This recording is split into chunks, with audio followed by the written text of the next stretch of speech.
네, 안녕하세요. 어, 기독교 한방에 알기, 이어서 신약 부분 이어가도록 하겠습니다. 자, 그래서 예수님은 BC 4년에 이제 탄생을 하시게 됩니다. 요것은 이제 당시 예수님 탄생을 기원년으로 하려고 했습니다만은 계산을 잘못하는 바람에, BC 적어도 4년 전에 탄생하셨다. 이렇게 이제 이해를 하시면 되고요. 그 다음에 이 예수님 탄생 당시에 유대교의 종파를 간단히 이제 보면 우선 헤롯 당이라고 있어요. 이것은 헤롯 왕가의 헤롯 왕가를 중심으로 해서 그를 지지하는 왕가의 지지자들입니다. 그 다음에 사두개파라고 있어요. 사두개파는 대제사장급입니다. 그래서 당시 이제 종교 지도자들이죠. 네,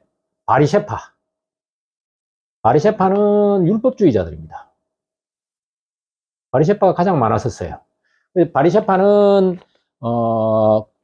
회당이나 학교를 다 장악하고 있는 아주 경건한 자, 율법을 지켜야 되는 경건한 자들입니다. 그 다음에 열심당원이라고 있었어요.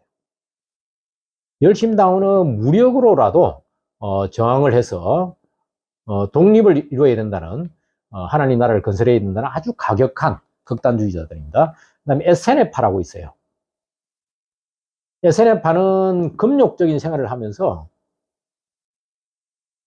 집단 생활, 공동체 생활을 해야 된다 하는, 공동체 생활을 실제로 하고 있었어요. 그래서 이제 예를 들어서 세례 요한도 에세네파가 아니냐, 이렇게 이제 얘기들을 합니다. 그런데 이제 예수님이 탄생해가지고 30살부터 한 길게 보면 3년, 짧게 보면 1년, 한 3년간 사역을 하셨어요. 3년간 군중들한테 설교를 하고 이렇게 사역을 했는데, 그래서 이제 길게 봐도 33년, 33세에 돌아가셨어요. 예수님은. 근데 갈릴리 호수를 중심으로 해서 이제 설교를 하다가 나중에 이제 예루살렘 성에 이제 입성을 하게 되죠. 우리가 이제 예수님 이게 메시아라는 용어를 좀 알 필요가 있는데, 이것은 기름 부음을 받은 자라는 뜻입니다. 이스라엘 민족은 왕이나 대제사장이나 대사제나 이런 사람들한테 기름을 부어요. 그래서 그 사람들을 지도자로 옹립을 합니다. 지도자입니다. 이스라엘 민족을 이끌어가는 지도자예요. 이걸 갖다가 그리스어로 하면 그리스도가 되는 것이에요. 그래서 이제 나중에 베드로가 신앙 고백을 그렇게 하지 않습니까? 주는 그리스도시요, 살아계신 하나님의 아들이시니이다. 이 그리스도란 주는 메시아이십니다. 이런 뜻입니다. 이런 뜻으로 이제 이해를 하시면 되고요. 이 메시아로 받아들이느냐 않느냐에 따라서 그리스도교냐 아니냐가 이제 갈라지는 것이죠. 예수라는 이 명칭도 그리스어로 예수고요. 여수아라는 이름을 따서 지은 이름이에요. 여수아는 이게 이제 히브리어입니다. 히브리어는 이스라엘 민족의 말이죠. 그러나 이스라엘이 나중에 이제 멸망하고 나서 그 일대는 다 그리스어를 써요. 예수님 당시 때는. 그래서 이제 이 그리스는 다른 말 헬라어죠. 헬라어. 그런데 이제 여호수아는 히브리어고 그걸 그리스어로 하면 예수인데, 구약 성경은 이 히브리어로 기록이 되어 있어요. 신약 성경은 그리스어로 기록이 되어 있습니다. 오늘 신약. 네. 그래서 참고로 이렇게 알아주시면 되고요.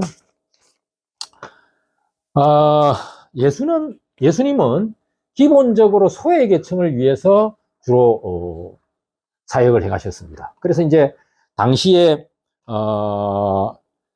사마리아인이라든지 가부라든지 문둥병 환자라든지 셀이라든지 사회적으로 멸시를 받는 사람들을 중시하고, 부자가 하늘나라에 들어가기에는 낙타가 바늘구멍 들어가는 것보다 어렵다, 이렇게 해서 부자는 다 재산을 헌납하고 가난한 자만이 축복을 받을 수 있다, 이렇게 이제 주장을 하고, 그 다음에 이제 셀이 같은 것은 당시에는 굉장히 천대받던 직업인데, 로마가 세금을 걷기 위해서 세리를 임명해가지고 세금을 지가 알아서 그때 그 일정량은 로마에 상납을 하고 나머지 남는 부분을 자기 수익으로 하는 거예요.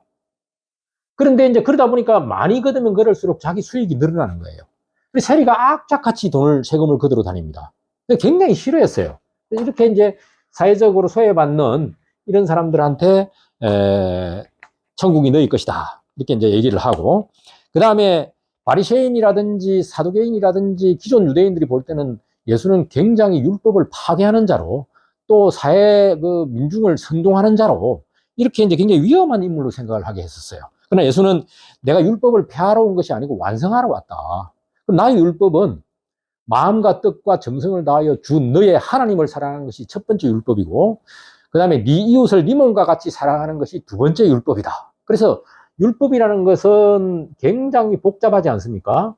유대인한테는, 유대교회에서는 율법과 할례, 이 두 가지가 거의 전부예요. 이것을 지키는 것은 거의 목숨을 지키는 것과 같은 정도로 중요한 것이었습니다.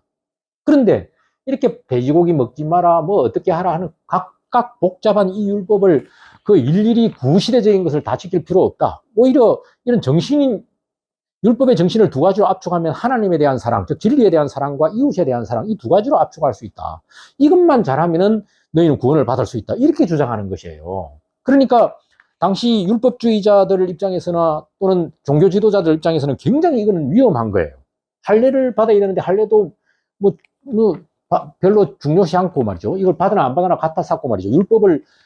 자질구레한 율법은 중요하지 않다. 이렇게 얘기를 하니 굉장히 위험한 인물로 했기 때문에 또 로마 입장에서 볼 때는 선량한 국민들을 갖다가 선동하는 이런 선동자가 될 수 있어요.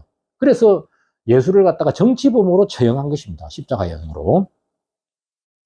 그래서 어쨌든 예수는 6월절 전날 마가의 다락방, 예루살렘에 입성을 해서 마가의 다락방에서 최후의 만찬을 해요. 최후의 만찬을 하고, 그리고 겟세마네 동산에 가서 기도를 하고, 그리고 여기에서 가룟 유다라는 예수 제자가 배신을 해서 대제사장한테 잡혀갑니다. 대제사장한테 이 밤에 잡혀가요. 밤에 잡혀가지고 그 다음날 새벽에 빌라도한테 재판을 받아가지고 사형을 언도받고, 그 다음날 아침 9시에, 그 전날 밤에 잡혀가가지고 그 다음날 아침 9시에 십자가에 못 박혀요. 그리고 12시경에 돌아가십니다. 엘리 엘리 라마 사박다니 이런 말씀을 하시면서 아버지여 아버지여 어찌하여 나를 버리셨나이까, 이런 정말 애절한 그런 말씀을 하시면서 돌아가시게 됩니다. 그러나 어쨌든 예수님은 그 이후에 부활을 하셔가지고 다시 또 40일 만에 성천을 함으로 해서 이 예수님을 신봉하던 나사렛파들이 그 이후에 기독교를 창시하게 되는 것입니다. 그래서 이제 바울은 예수님의 직접적인 제자는 아니에요. 그래 이제 요 바울이라는 이름도 요게 그리스어입니다. 우리가 사울이라고 하죠. 요게 히브리어예요. 사울과 바울은 같은 것입니다. 사울 왕을 따서 이름을 지은 거예요. 바울은 주로 이방 기독교, 유대인들이 아닌 이방인들한테 기독교를 전파하는 어떤 지도자였어요. 그래서 이제 주로 이제 예루살렘에서 활동했던 베드로는 여기에 반대되는 베드로인데, 베드로는 초기에는 예루살렘에서만 있으면서 유대인의 한 종파였었어요. 이 기독교라는 것도 유대교에서도 나사렛파다 이렇게 해가지고 유대교의 한 종파로 인정했습니다. 그러나 나중에 이제 자꾸 너무 거리가 멀어지니까 이단으로 결정을 해서 이렇게 이제 기독교가 창시될 수밖에 없었는데, 당시 지도를 제가 간단하게 한번 그려볼게요.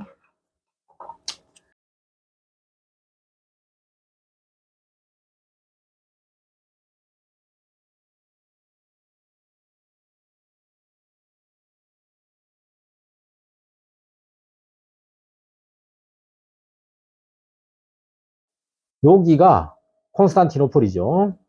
그 다음에 이스라엘은 이렇게 되어 있습니다. 여기 이스라엘입니다. 이스라엘이고, 여기가 이제 안디옥이라고 있어요. 안디옥. 여기가 갈라디아 지방입니다. 여기가 에베소입니다. 에베소. 그리스 반도, 발칸 반도에 여기에 이제 옛날 스파르타 있던 여기가 고린도입니다. 그 다음에 요 위에가, 데살로니가. 요렇게, 이렇게. 이렇게 돼 있었는데, 예루살렘, 여기 예루살렘입니다. 예루살렘, 이게 유대교로만 남아있을 것 같으면, 유대교에서는 아까 목숨처럼 중요하게 여기는 게 할례라고 했지 않습니까? 그 다음에 율법인데, 율법 중에서도 다는 못 지켜도, 저기도 음식 관련해서는 음식, 정결한 음식을 먹을 거, 이런 것은 지켜야 된다. 이게 이제 굉장히 중요한 문제였거든요. 그런데 이제, 이 예루살렘은 이미 예수의 제자들이 이제 여기에서 포교 활동을 하고 있었지만, 바울은 태어난 것도 갈라디아 지방 이쪽 비알에서 태어났고, 유대인이었긴 하지만, 디아스포라 유대인이죠. 주로 이제 이 안디옥에서 여기를 근거지로 해서 포교 활동을 하고 있었어요. 그러다 보니까 바울 입장에서는 유대인이 아닌 이방인들한테 주로 이제 전도 활동을 하다 보니까 이 할례라든지 율법을 강요하기가 어렵습니다. 그래서 이제 나중에 이 바울이 예루살렘을 찾아가요. 가서 베드로를 만납니다. 그게 49년이에요. AD 49년. 가가지고 이제 쉽게 얘기하면 예루살렘 종교 회의를 합니다. 그래서 이제 바울은 이걸 없애자. 이방인들을 우리가 끌어들이려면 이런 거 쓸데없는 거 하면 안 된다. 이런 주장을 했고.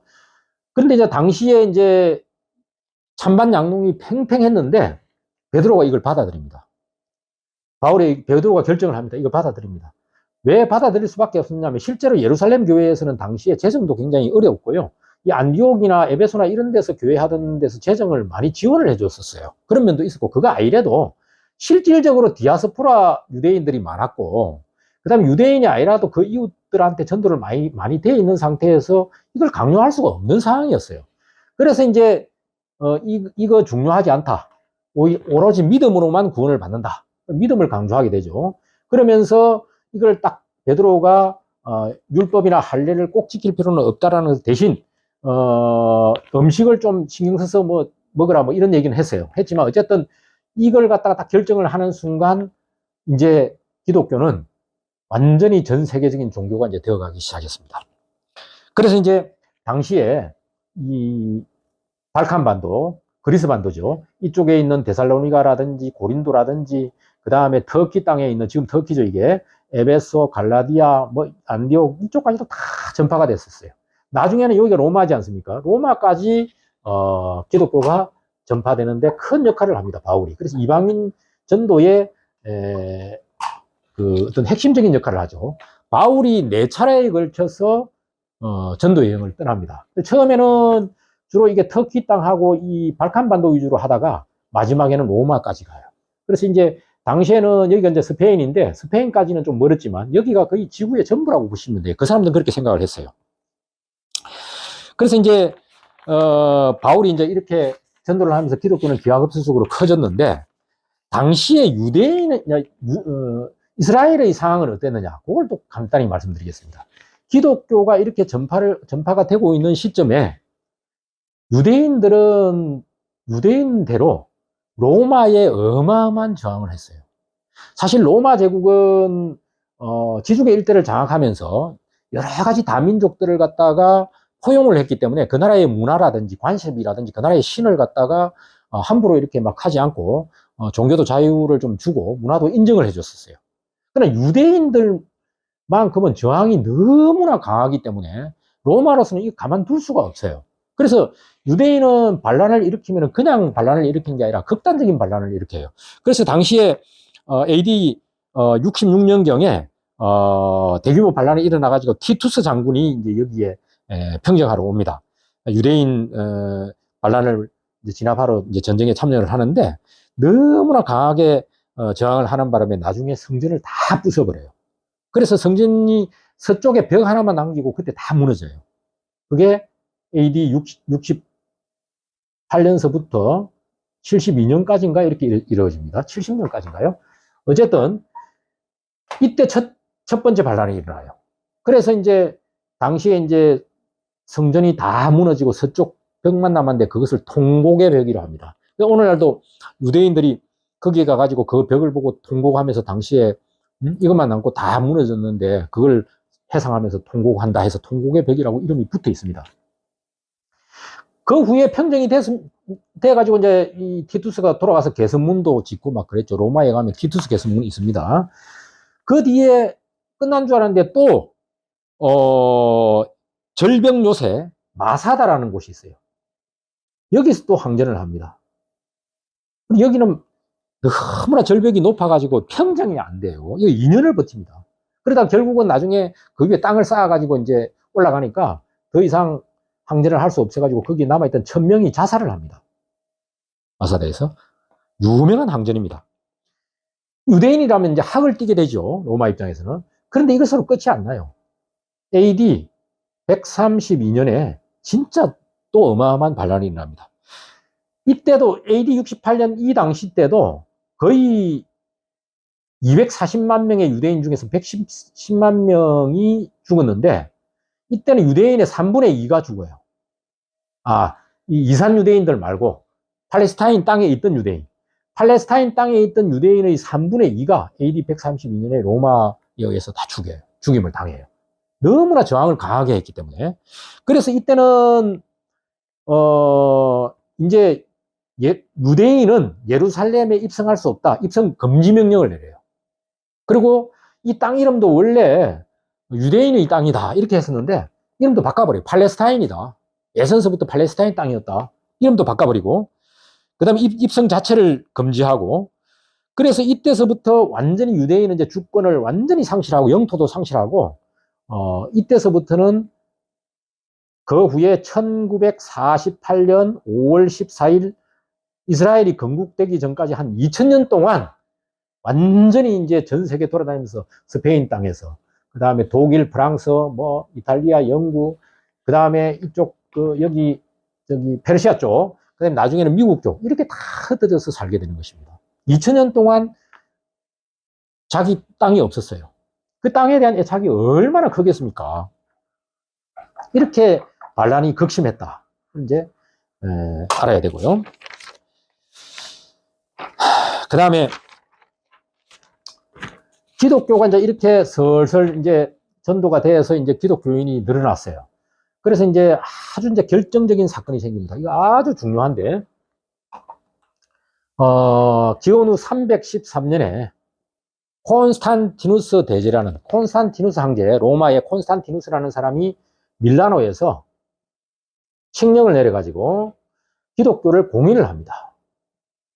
여기 이제 기독교가 성장하는 핵심적인 이제 타임이 온 거예요.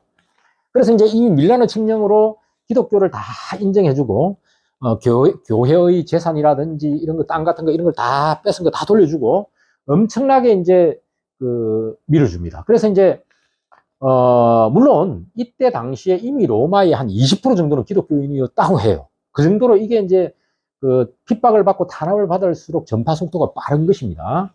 313년은 그래서 획기적인 것이에요. 그 다음에 325년은 니케아에서 기독교 공의회를 합니다. 콘스탄티누스가 니케아 요쯤 있습니다. 터키 땅이죠. 여기에서 당시 주교라든지 이런 사람들 다 불러가지고 회의를 하게 만들어요. 그래가지고 역사상 최초의 기독교 공의회예요, 이게. 이 공의회를 하게 해가지고 교리를 갖다가 정리하게 만듭니다. 이때 이제 정리된 게 삼위일체설이라는 것이에요. 일체설. 당시에도 논란이 많았었어요. 예수가 신이냐 아니냐. 하나님이 있고, 그 다음에 예수님은 하나님의 아들이죠. 그죠? 그 다음에 예수님이 성천했기 때문에 예수님의 영이 지금 다시 내려와서 성령이라는 게 있습니다. 그래서 성부와 성자와 성령, 이게 완전한 일체냐? 아니면은 하나님의 아들은 분명하지만 또 신격에 거의 도달한 거는 맞지만 그래도 하나님하고 똑같지는 않다. 태초에 먼저 있지는 않았다. 먼저 태초에 이분이 계셨고 이분이 낳은 아들이다. 그래서 동격을 하면 안 된다. 이런 주장이 팽팽히 맞았어요. 그래서 예수의 아들과 하나님을 엄격히 좀 분리해서 동격은 아니다라고 주장하는 파가 아리우스파예요.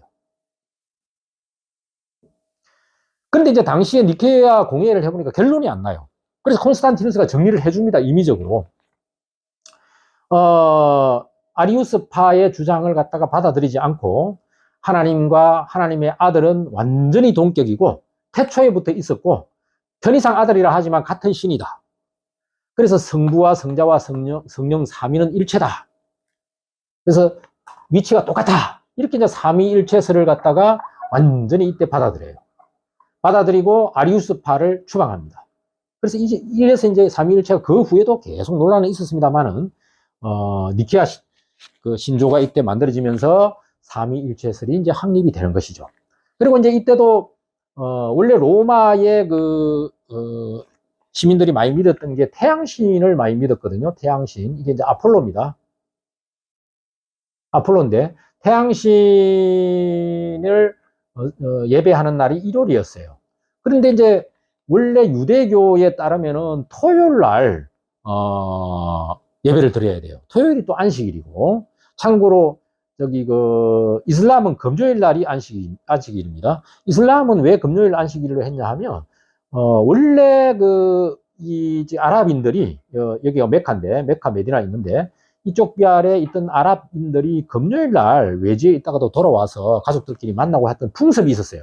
그래서 이날을 안식일로 하고 이날을 예배 드리는 것으로 했고요. 이슬람은 유대교는 토요일 날이 안식일이에요. 그리고 이날 예배를 드립니다. 그런데 이제 태양신 아들, 태양 아폴로에 대한 예배일이 일요일이다 보니까 로마 시민들끼리 서로 다르면 좀 문제가 생기고 화합이 안 될 것 같으니까 콘스탄티누스가 일요일 날 같이 예배를 봐라. 일요일은 대신 뭐냐? 예수님께서 금요일 날 돌아가셨거든요. 금요일 날 12시경에 돌아가셨어요. 물론 복음서 두 개가 좀 틀린 부분이 있는데 우리가 이제 금요일 12시경에 돌아가셨고 토요일, 일요일 해서 3일 만에 부활을 하셨어요. 일요일 날. 이 부활절을 성수하는 것이다. 이런 의미로 둬서 일요일 날 예배를 드리게 하고 또 일요일 날 모든 시민들은 다 쉬어라. 그래서 이제 우리 인류가 일주일에 하루 쉬는 것이 이때 이제 정해진 거예요. 굉장히 감사한 일이죠. 그래서 이제 일요일 날 예배도 같이 드리고 그 다음에 예수님의 탄생일도 불명확했는데 태양신의 탄생일이 12월 25일이에요. 그래서 같이 해라 그냥. 이날 예수님 탄생일로 해라. 그거 다 정해진 거예요. 예수님 탄생일도 12월 25일로 하고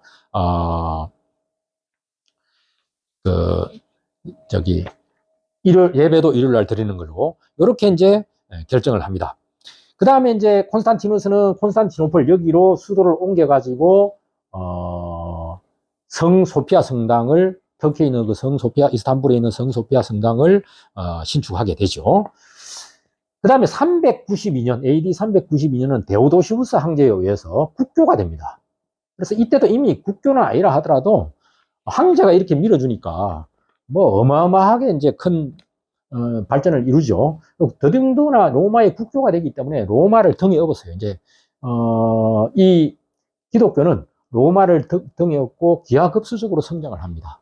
그래서 이제 권력화가 돼요. 이게 완전히 권력이 됩니다. 그래서 교황이라는 용어 자체도 우리가 사실은 좀 문제가 있는 용어인데 성서에는 어디에 봐도 이렇게 교황을 세우라 이런 말은 없어요. 근데 어쨌든 간에 이제 권력화됩니다. 그래서 이제 황제나 교황은 동급으로 이렇게 하면서 완전히 권력화돼서 그 후에 이제 1500년, 2000년 가까이를 이렇게 이제 가져옵니다. 그 당시에 이 카톨릭에 그러니까 그리스도교죠. 이때만 해도 이제 가톨릭밖에 없었는데 가톨릭이 아니죠. 그리스도교의 본거지가 어디냐 하면은 이렇게 돼 있어요. 여기가 이제 이게 아프리카 땅입니다. 여기에 이집트인데 이게 이집트의 알렉산드리아라고 있어요. 알렉산드리아. 여기하고 그 다음에 예루살렘하고 안디옥하고 콘스탄티노플하고 로마하고 이게 5대 총대주교입니다. 그래서 예루살렘이야 뭐 세가 그렇게 크지는 않았습니다만 형식상 굉장히 중요하지 않습니까? 성지니까. 근데 가장 세가 막강하고 큰 데가 이 로마하고 로마 제국의 등을 업었으니까요. 그 다음에 콘스탄티노플이었어요. 나중에 동서양 교회가 분리가 됩니다. 총 본거지가 여기인데 분리가 되고 이 콘스탄티노플은 오스만 제국에 의해서 멸망이 됨으로 해서 이제 동방 정교의 본거지를 잃게 되는 것이죠. 그래서 이제 이쪽 발칸 쪽에 그리스 정교회나 러시아 쪽에 러시아 정교회가 이 동방 정교회의 정통성을 이어받았다. 이제 이렇게 주장하는 것입니다. 자, 이제 이렇게 기독교가 발전하고 있을 때 여기 이제 그 아라비아 반도, 사우디아라비아죠. 요게 메카라는 땅이 있어요. 여기에 이제 걸출한 인물이 탄생합니다. 이게 이제 무하마드라는 인물이 여기에서 탄생을 해요. 그래서 이 무하마드가 상업을 주로 했는데 상업을 하다 보니까 종교에 대해서 여기 원래 다신교회였었어요. 여기가 아라비아 반도 자체가 이 유대인들을 보니까 그리스도교도 그렇고 유대교도 그렇고 유일신을 믿으면서 아주 서로 민족들끼리 결합을 잘하고 결속을 잘하고 신앙 공동체 생활도 하기도 하고 또 신앙에 대해서 그 율법을 가지고 잘 지키면서 아주 그 경건한 생활을 하더라 이거죠. 그래서 그걸 가지고 우리도 종교를 하나 만들어야 되겠다 해서 이제 가브리엘 천사한테 계시를 받았다 해서 그 계시 받은 내용을 구술로 해서 나중에 후대에 기록을 하게 되는데 그게 코란입니다만은 이 코란을 창시하면서 이슬람교를 창시하게 돼요. 그래서 처음에는 메카에서 힘이 좀 약해가지고 메디나로 피신을 갑니다. 한 400km 떨어져 있는데 피신을 갔는데 요 피신 간 것을 헤지라라 그래요. 헤지라. 그래서 이 헤지라를 622년에 메디나로 피신을 했는데 요것이 굉장히 종교적으로 의미가 중요하기 때문에 요때를 AD 622년이에요. 요때를 이슬람 원력으로 사용하고 있습니다. 이슬람교에서는. 그리고 다시 이제 메카로 입성을 합니다. 메카로 입성해가지고 메카를 완전히 장악했다는 것은 아라비아 반도를 다 장악했다는 뜻이에요. 그래서 이제 이렇게 모하마드가 아라비아 반도를 다 장악해가지고 이슬람교를 창시했는데 그 이슬람교는 정치와 정교가 신정이 완전히 일치하는 것이에요. 그러니까 굉장한 힘을 가지고 그 후대에 무하마드 대를 이은 후대 칼리프들이 이 지중해에서 나오기 시작해요. 지중해로 나오기 시작해가지고 지중 일대를 다 장악합니다. 여기 팔레스타인은 말할 것도 없고 시리아, 여기 터키 지방은 말할 것도 없고 나중에 이쪽 페르시아 땅 이쪽 다 먹고 아프리카 북부 다 먹고 그 다음에 여기에 스페인 땅까지 다 먹고 발칸 방도 일부까지 다 먹었어요. 어마어마한 이슬람 제국이 이렇게 확장이 됩니다. 그래서 이제 이 이슬람은 이슬람이라는 용어 자체가 평화라는 뜻이에요. 이슬람이라는 것은 순종 또는 평화라는 뜻입니다. 굉장히 평화로운 종교예요, 사실은. 어떤 종교든 간에 그 극단주의자들이 문제고, 문자주의, 극단주의, 이런 것들이 문제지, 대부분의 신도들은 가장 평화로운 종교가 이슬람이에요. 어떻게 보면 그리스도교보다 훨씬 평화롭습니다. 그건 역사적으로 증명이 됩니다. 그래서 이제, 이슬람이라는 뜻이 이제 평화라는 뜻이고, 알라라는 것이 더갓라는 뜻이에요. 더갓, 신이라는 뜻입니다. 그래서 알라라는 것은 더갓인데, 이건 여호와예요. 여호와라는 이름은 안 쓰는데, 어쨌든 간에, 유대인의 그 신하고 동일한 신입니다. 그런데 다만, 이슬람에서 해석하는 것은, 구약 성경이라든지 신약 성경이라든지 이런 것이 왜곡됐다. 특히 예수는 선지자 중에 한 사람인 것은 맞는데, 훌륭한 사람인 것은 맞다. 훌륭한 사람이다. 그러나, 메시아는 아니다. 이것이 이슬람의 해석이에요. 그래서 이제 모세오경, 그걸 우리가 토라라고 하는데, 이 토라를 인정해요. 다만, 그 내용이 일부 수정되어야 된다. 이렇게 주장하는 겁니다. 그래서 이제 거기에 이스마엘이, 번제의 대상이기 때문에 이스마엘이 직접적인 조상이에요. 당연히 여기에 아브라함도 조상이고, 그리고, 모세라든지, 그 후에 예수라든지, 이런 사람들이 다 훌륭한 선지자이긴 하지만, 메시아는 아니다. 떠받들어야 될 대상은 아니다. 무하마드 본인도 인간일 뿐이다. 가장 훌륭한 선지자다. 신은 아니다. 이렇게 이제 한 거예요. 그러면서 천사 가브리엘로부터 계시를 받은 그 코란이라는 것을 이제 구술로 해서 작성을 했는데, 이걸 중시하면서 종교를 만들어 가지고 당시 아라비아 사람들을 아주 그 아랍인들을 결속을 잘 시켰어요. 그러다 보니까 신정일치 제도다 보니까 전쟁을 해도 아주 효율적으로 할 수가 있습니다. 용병이나 이런 게 아닙니다. 그래서 순식간에 지중해 일대, 서양 일대를 다 장악해가지고 어마어마한 제국을 건설을 합니다. 자, 이제 이슬람에 대해서 간단히 설명을 드렸고요. 그 다음에 이제 시간이 없는 관계로 종교개혁, 1517년 드디어 루터의 종교개혁이 시작됩니다.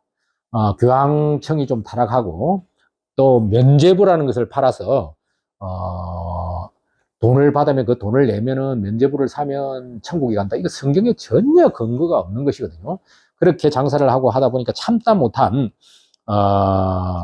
이 루터가 1517년 99개의 반박문을 대자보를 만들어서 게시를 함으로 해서 이제 종교 개혁이 시작되고, 또 당시에 구텐베르크라는 자가 인쇄술을 개발을 해놔가지고 마르틴 루터의 최고의 공적은 성경을 독일어로 번역한 것이에요. 번역해가 인쇄를 팍 해가 막 나눠주니까 순식간에 호응이 일어난 것이에요. 그 당시 중세시대 때는 유럽의 98%가 문맹이었습니다. 문맹. 글을 몰라요. 심지어는 왕도 글을 모르는 사람 많았습니다. 일반인들이 성경을 갖다가 읽고 해석하는 것은 금지되어 있었어요. 법으로. 왜? 잘못 해석한다. 이렇게 주장을 하면서. 그 성경은 오로지 그 신부들, 그 다음에 수도사들만 읽고 공부해야 된다. 일반인들은 그냥 주교들이 얘기하는 것만, 설교만 들으면 된다. 공부하는 것 자체가 불법이었어요. 금지되어 있었습니다. 참으로 말도 안 되는 것이죠. 그래서 암흑의 시대라고 하지 않습니까? 그런데 이제 인쇄술이 발달되면서 책이 막 이렇게 보급이 되고 또 글자를 배우고 이렇게 하면서 르네상스가 일어나면서 이제 문명에서 탈출한 거죠. 그래서 이제 순식간에 종교개혁이 막 번지기 시작합니다. 그리고 이제 프랑스 출신 칼뱅 같은 경우는 제네바에서 새로운 성경 해석을 내립니다. 그게 이제 예정설이라는 것인데요. 이거는 좀 문제가 저는 있다고 생각하는데, 어쨌든 구원은 다 예정되어 있다. 누가 구원받을지까지도 다 예정되어 있다. 이런 주장입니다. 그래서 어쨌든 이것만 해석한 게 아니고 나머지 많은 해석을 했는데 대부분의 해석은 너무나 훌륭합니다. 예정설만큼은 좀 문제가 있다고 봅니다. 어쨌든 간에 이런 새로운 성경 해석, 새로운 성경을 해석을 했다는 것은 일반인들도 이제 성경을 접하게 될 수 있었다는 얘기입니다. 그래서 이런 것들이 이제 스코틀랜드 장로교, 뭐 이런 것으로 이제 감리회, 침례, 이런 것들로 이제 전달이 돼서 많은 개신교들이 탄생을 하고, 이제 종교가 다원화되는 것이죠. 그런 와중에 신대륙을 발견하면서 신대륙에 또 이런 기독교가 전파가 됩니다. 주로 로마 가톨릭보다는 개신교가 많이 전파돼요.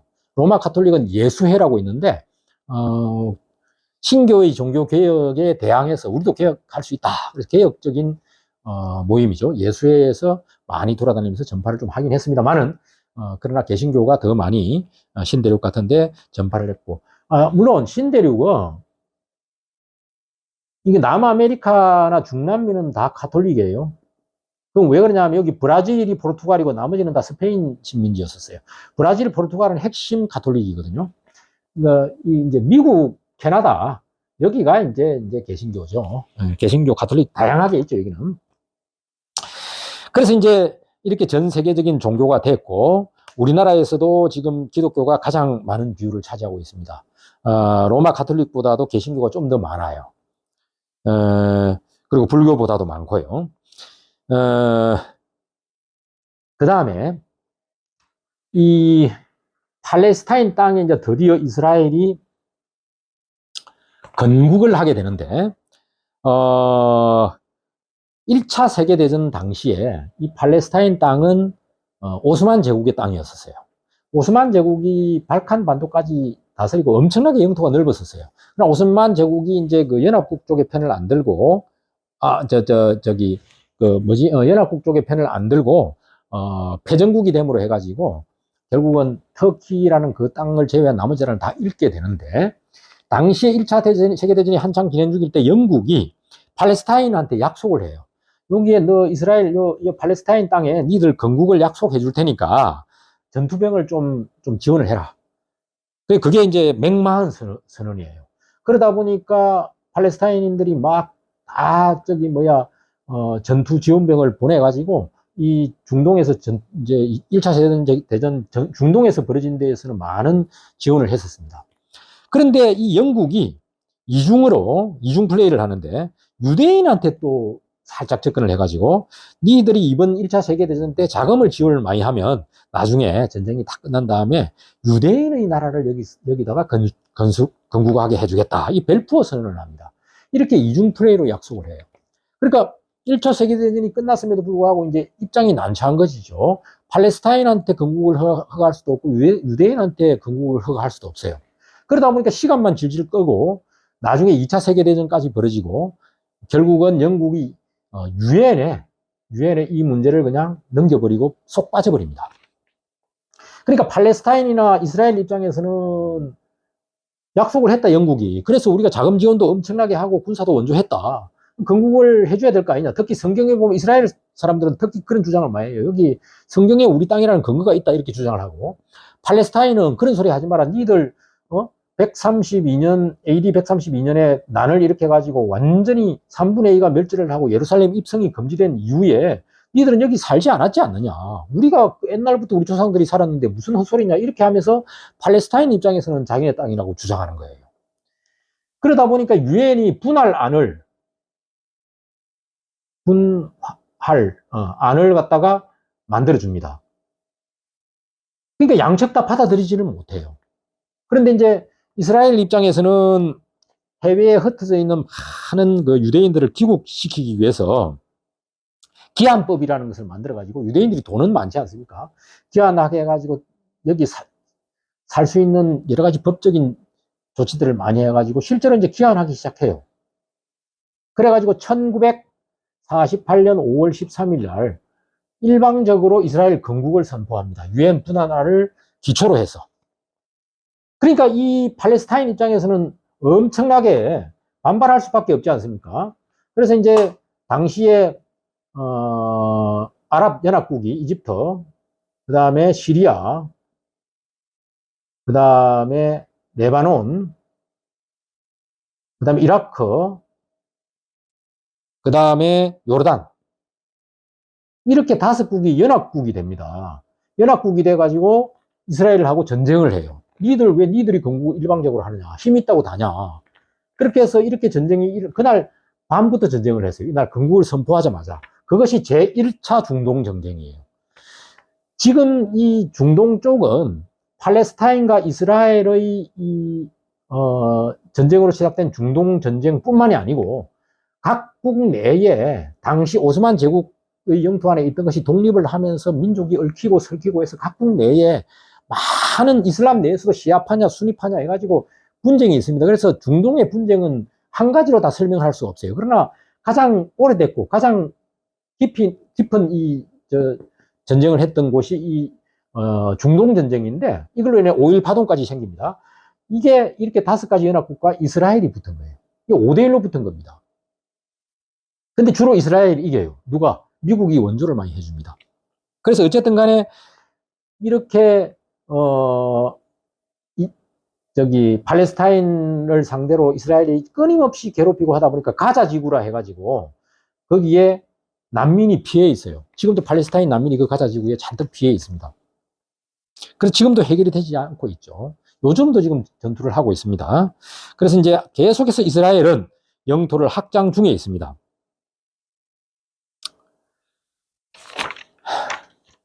그래서 이제 당시에 하나님께서 약속하신 약속의 땅이다. 젖과 꿀이 흐르는 땅이다. 축복의 가나안 땅이다. 이 요단강만 건너가면 푸른 풀밭과 맑은 시냇물가가 흐르는 주가 나를 인도하시는 목자시요 나는 그의 어린 양이기 때문에 여기에 항상 뜯어먹을 수 있는 푸른 풀밭과 맑은 시냇물가가 있을 것이다. 이런 성경 속에 있는 이야기를 2000년 동안 외지에 있을 동안에 공부를 하고 배우고 이랬기 때문에 이것이 자기 땅이라는 주장이 엄청나게 강한 것이에요. 그러나 팔레스타인 입장에서 볼 때는 예전서부터 우리 조상이 살았던 땅입니다. 전혀 이스라엘의 주장은 근거가 없는 것이라고 이렇게 주장할 수 있는 것이죠. 어쨌든 간에 지금까지 그로 인해서 분쟁이 계속되고 있는데, 오늘 신약 부분은 여기까지 이제 제가 마치고, 마지막 3탄은 기독교의 흑역사에 대해서 좀 다음 편에는 설명을 드리고자 합니다. 조금 두서없이 설명을 드렸습니다만은, 성경을 또는 기독교를 이렇게 한 방에 쉽게 이해하기가 정말 쉽지 않다라는 거. 이걸 제가 구약 30분, 신약 30분에서 1시간 만에 이해를 시키고자 하니 얼마나 어려운 것이겠어요. 그걸 이제 제가 마치게 됐는데, 어쨌든 3탄에 기독교의 흑역사에 대해서 이야기하면서 또 이야기를 이어가도록 하겠습니다. 감사합니다.